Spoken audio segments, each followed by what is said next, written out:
नमस्कार, आप सभी का स्वागत करती हूं भारत 24 पर। मैं हूं आपके साथ पूर्णिमा मिश्रा और वक्त है इंडिया स्टोरी का। पढ़ोगे लिखोगे तो बनोगे नवाब, खेलोगे कूदोगे तो तुम होगे खराब। ये कहावत तो आप सभी ने कई बार सुनी होगी, लेकिन नए भारत में ये कहावत बदली बदली सी नजर आती है। आज कहावत है, पढ़ोगे लिखोगे तो बनोगे नवाब, खेलोगे कूदोगे तो बनोगे लाजवाब। और ये कहावत क्यों बदली? क्योंकि वक्त बदला है। बेड, सोफा या टेबल पर खेले जाने वाला हमारा लूडो गेम जब मोबाइल की स्क्रीन पर पहुंचा तो इसने सिर्फ 2020 में $20 मिलियन कमाए। हमारे देश में कहा जाता है कि गली गली में एक सचिन मौजूद है, लेकिन इन्हीं गलियों में बंद कमरों के अंदर कोई निंजा भी मौजूद है। कौन निंजा? आगे बताएंगे आपको, लेकिन उससे पहले ये जान लीजिए कि आने वाले समय में भारत का एक सेक्टर दबे पांव तेजी के साथ भाग रहा है, जो भविष्य में 20-21 साल के युवाओं को बिलियनियर बनाने वाला है। और इसी सेक्टर के ग्रोइंग कैरेक्टर की ग्रेविटी को समझेंगे आज की इंडिया स्टोरी में।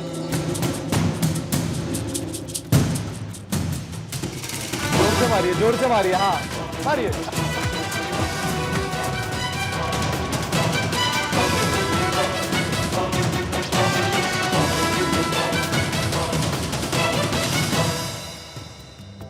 प्रधानमंत्री Narendra Modi is the coolest prime minister ever, ऐसा आज का यूथ कह रहा है, क्योंकि 140 करोड़ की जनसंख्या वाले देश के प्रधानमंत्री नीति निर्धारण के लिए सिर्फ सलाहकारों से नहीं मिलते हैं, सिर्फ सीए, टेक्नोक्रेट्स, बिग बिजनेसमैन से नहीं मिलते हैं, बल्कि वो 17-18 साल के बच्चों से भी मिलते हैं। वो बच्चे जो बड़े बड़ों को गच्चा देने के लिए तैयार बैठे हैं।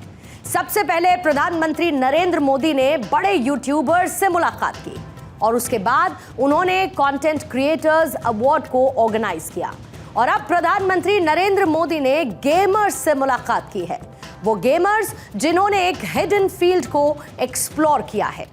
सबसे पहले आप इस मुलाकात के कुछ मोमेंट्स को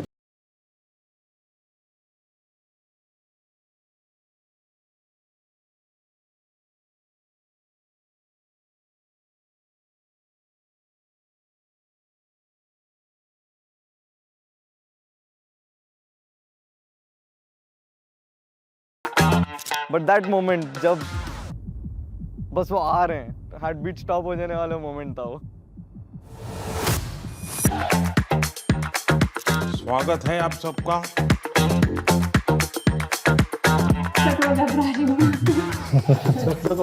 अच्छा, होने दीजिए। 1-on-1 जब हम उनसे सामने मिले, हमें लगा ही नहीं कि हमारे एज में इतना डिफरेंस है। मैं कलर करके बाल वाइट रखता हूँ ताकि जहाँ लोगों के लगे वो मैच्योर हो। पीएम सर से बात करते हैं तो ऐसा ही लगता है कि हम हमारे एक फैमिली मेंबर से बात कर रहे हैं। 2019 में आई थिंक मैं बोलता हूँ कि गेमिंग काफ़ी स्पीड पकड़ी, रफ्तार पकड़ा। हमारी जो मिथोलॉजी है, जो उसके अराउंड काफ़ी गेम्स डेवलप हो रहे हैं अभी। गवर्नमेंट इज रिकॉग्नाइजिंग हमारी क्रिएटिविटी। सब कुछ मेरे आने के बाद हुआ। क्या आपको ये फेस करना पड़ता है, गेमिंग एंड गैम्बलिंग, इन दोनों की लड़ाई आपके सामने आती होगी, तब आप कैसे हैंडल करते हैं? सर आरएमजी और स्किल बेस्ड गेमिंग को बहुत हाई टाइम हो गया कि डिफरेंशिएट करें। और क्या लगता है लड़कियों का इसमें आना कितना संभावनाएं बढ़ती है? जब मैंने शुरू किया था तो मेरे पास भी 100-200 ऐसे लड़कियों के मैसेज आते हैं कि हमने आपको देख के स्टार्ट किया। हमारे इंडिया में भी लड़कियां टेक फील्ड में और गेमिंग फील्ड में आगे आ रही हैं। ये आप पेन दीजिए। पहले तो नीला। सर बहुत जल्दी कैचअप कर रहे थे। अगर मैं अपने पापा को भी सिखा रहा होता ना, वो फर्स्ट ट्राई में इतना ज्यादा नहीं कर पाते। पीएम के साथ गेम खेल, आई थिंक ये वंस इन अ लाइफ वाला एक चीज हो गया जो मैं आई थिंक कभी नहीं भूल पाऊंगी। वो कूलेस्ट पीएम को गेमर टैग देना चाहिए, तो वो हम लोग क्या कहते हैं, नमो OP India chat. Who is the biggest influencer in India? It's our Prime Minister. मैंने उल्टा दोस्तों में फैला दिया था कि खेलो मेरे साथ। मैं बीमार हूँ, तुम भी हो जाए।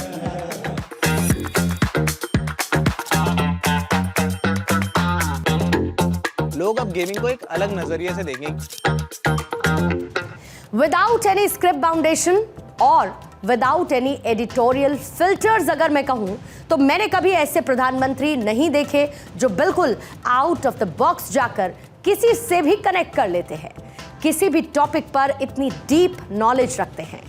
मतलब ये कि प्रधानमंत्री नरेंद्र मोदी ने सिर्फ एक मुलाकात से बहुत बड़े करियर ऑप्शन को एक एक्सपोजर दे दिया है।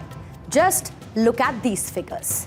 भारत में गेमिंग इंडस्ट्री 16,000 करोड़ रुपए की है और भारत में 43 करोड़ लोग किसी न किसी तरह से ऑनलाइन गेम्स में इन्वॉल्व है। 2025 तक भारत में ऑनलाइन गेमर्स की संख्या 50 करोड़ तक पहुंच जाएगी। ऐप डाउनलोड्स के मामले में भारत दुनिया का सबसे बड़ा मोबाइल गेमिंग मार्केट है।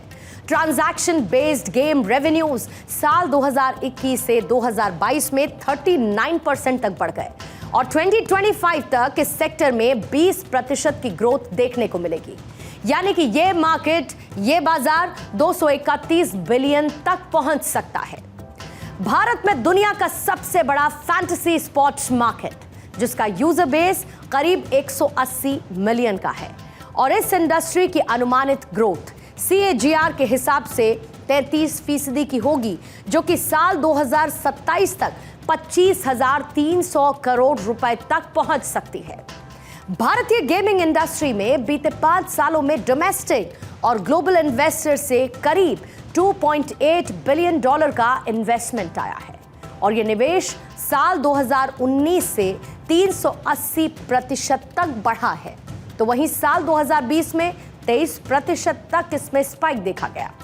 भारत में 3 गेमिंग यूनिकॉर्न्स भी बने हैं, गेम 24/7, ड्रीम 11 और मोबाइल प्रीमियर लीग। 2020 जब पूरी दुनिया कोरोना से जूझ रही थी तब भारत में कई करोड़ लोगों ने घर पर रहते हुए गेम खेलने की शुरुआत की। लूडो तो आप सभी को याद होगा और ऐसे में लूडो ने कितना पैसा कमाया हमने आपको बताया। लेकिन इस बीच कुछ लोग ऐसे भी थे जो अपनी गेमिंग स्किल्स को शार्पन करके एक बड़ी कम्युनिटी का हिस्सा बन रहे थे और ये कम्युनिटी थी गेमिंग कम्युनिटी। ऐसे में एक सवाल ये हो सकता है कि 2020 के बाद भारत की गेमिंग इंडस्ट्री में इतना बड़ा बूम क्यों आया? और इसका सीधा जवाब है कि कंज्यूमर्स भी बढ़ गए। और वो क्यों बढ़ गए? वो इसीलिए बढ़ गए क्योंकि भारत में इंटरनेट बहुत सस्ता हुआ। जैसे कि प्रधानमंत्री मोदी के साथ मुलाकात में गेमर्स ने भी खुद कहा है, गेमिंग की दुनिया में आज करोड़ों बच्चे हैं, उनको ये मालूम है कि हमारे यहाँ इंटरनेट इतना सस्ता है, उसी के कारण उनके लिए अपॉर्चुनिटी बनी है। पता है? बिल्कुल सर, सर मैं तो खुद ही मानता हूँ सर कि कि पूछोगे ना वो सबसे पहले बोलेगा फ्री इंटरनेट। यहाँ पे जो भी बैठा है हम सब हमारी ग्रोथ शुरुआत हुई ही है ऐसी इसी के हुई बाद। है सर। जिस तरह से free internet, cheapest internet I think India के टॉप 5 चीपेस्ट कंट्रीज में आते हैं। तो सर आज के दिन भारत में 15,000 गेम डेवलपर्स कहे जाते हैं एंड 1400-1500 से ज़्यादा गेम स्टूडियोज भी है। सर वैसे तो भारत में अगर आप देखो जो गेमिंग है 5 से 6 साल पहले ही बूम होनी शुरू हुई। 2019 में आई थिंक मैं बोलता हूँ कि गेमिंग काफ़ी स्पीड पकड़ी, रफ्तार पकड़ा और 2000 सब कुछ मेरे आने के बाद हुआ। जी एकदम। ये सिर्फ कही गई बातें नहीं।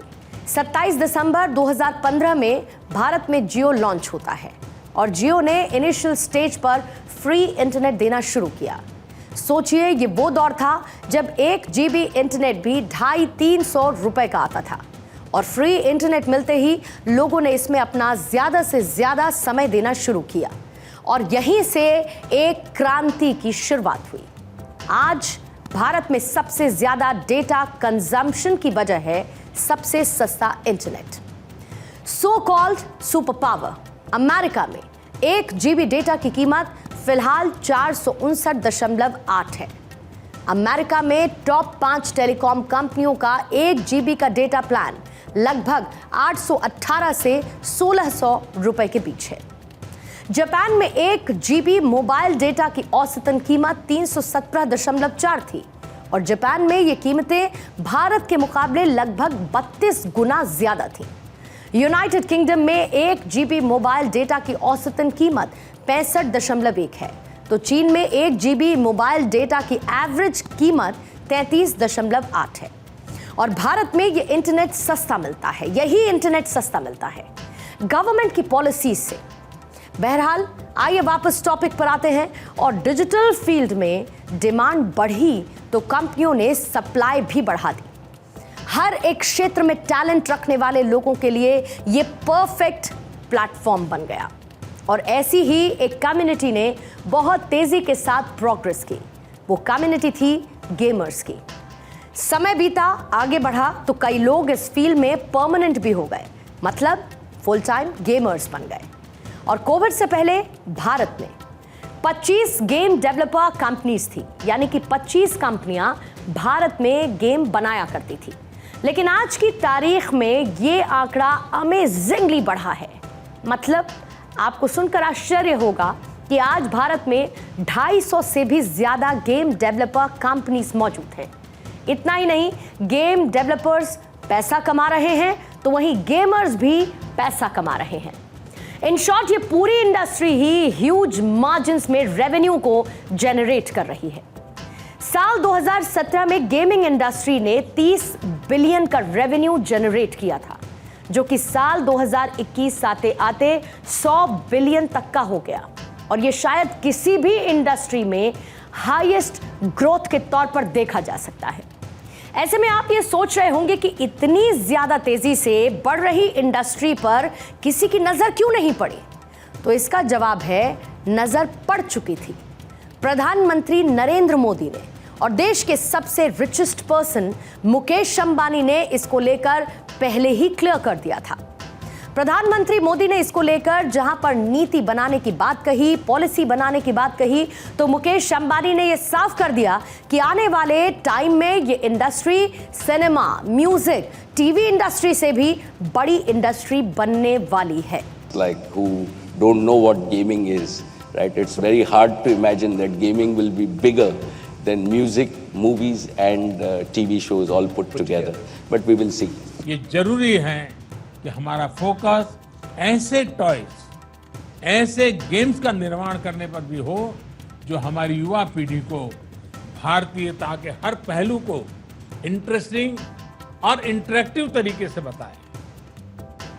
हमारे टॉयज और गेम्स इंगेज भी करें, एंटरटेन भी करें और एजुकेट भी करें।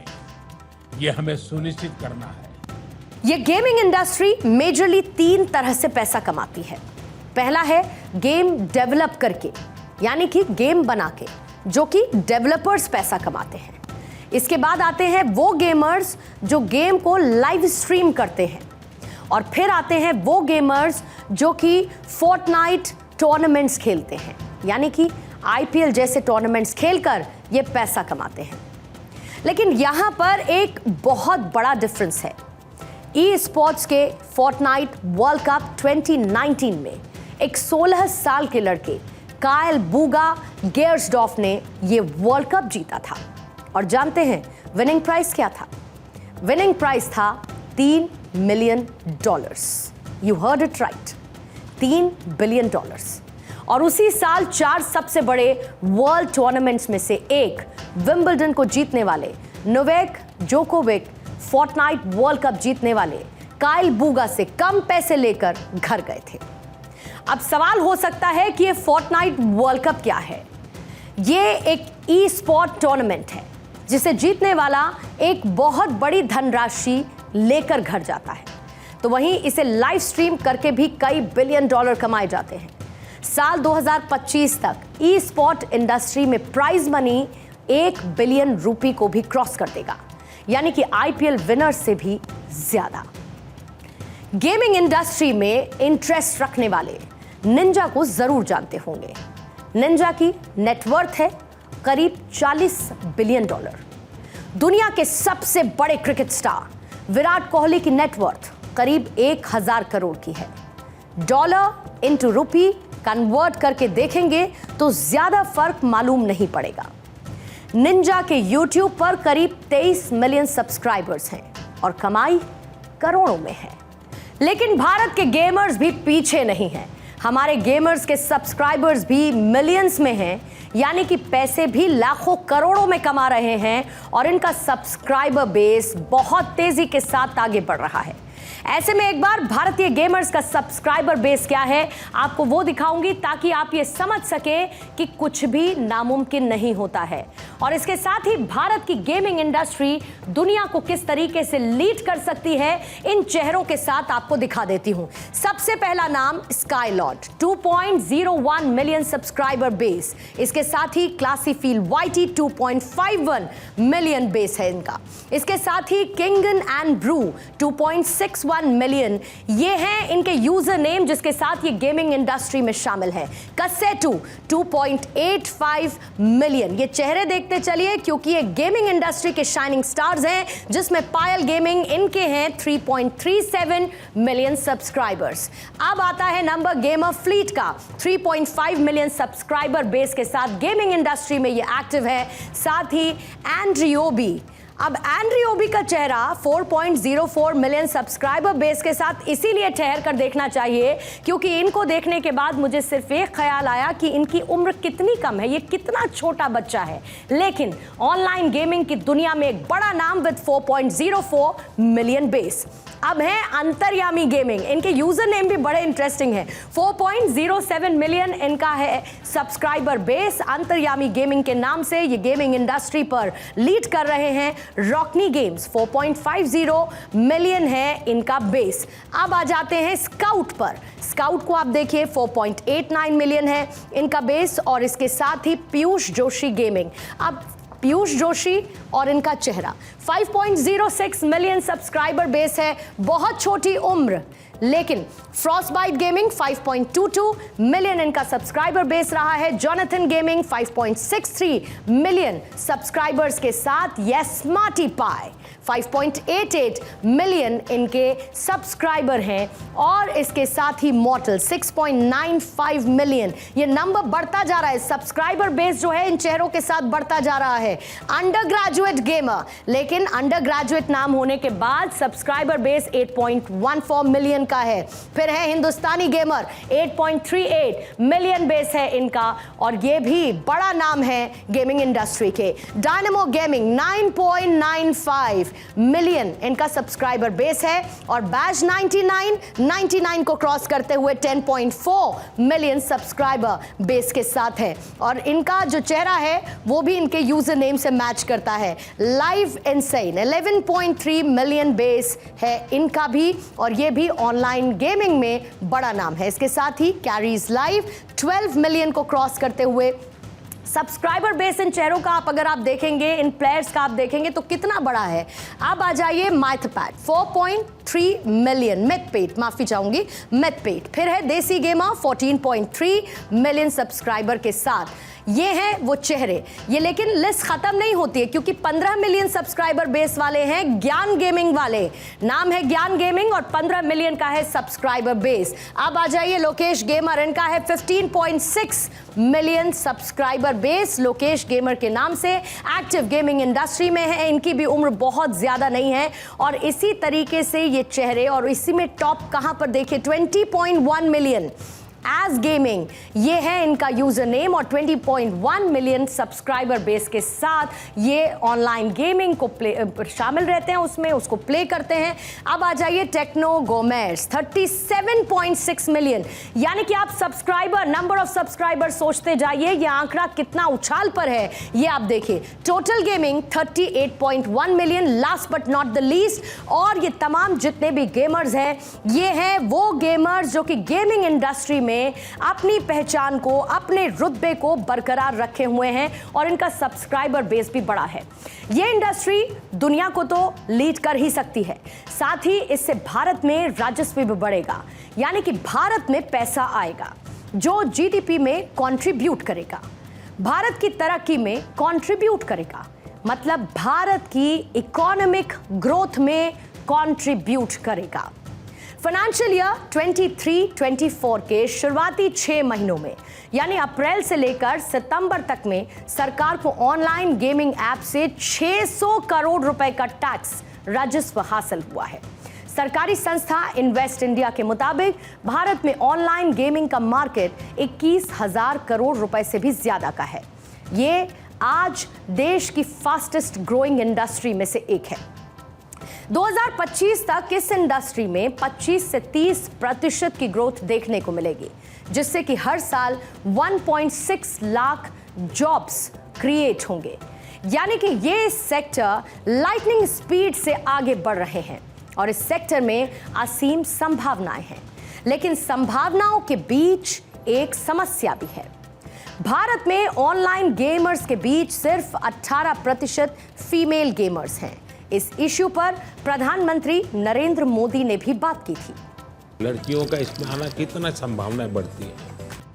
सर सबसे बड़ी चीज़ यही है कि पेरेंट्स बहुत घबराते हैं कि बाहर जाके काम ना करें, एंड कई फैमिली में थोड़े रिस्ट्रिक्शंस भी होते हैं कि बच्चियों को मौका नहीं दिया जाता, तो उनके लिए ये बहुत ही अच्छा स्टेबल करियर ऑप्शन है। एंड जब मैंने शुरू किया था तो मेरे पास भी 100-200 ऐसे लड़कियों के मैसेज आते हैं कि हमने आपको देख के स्टार्ट किया।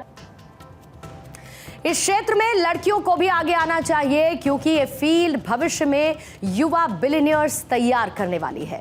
इसको सबसे आसान और सिंप्लीफाइड वे में आप ऐसे समझिए कि 2019 में एक फिल्म आई थी एवेंजर्स एंड गेम। इस फिल्म ने बॉक्स ऑफिस के सारे रिकॉर्ड तोड़ दिए थे और $850 मिलियन का बिजनेस किया था।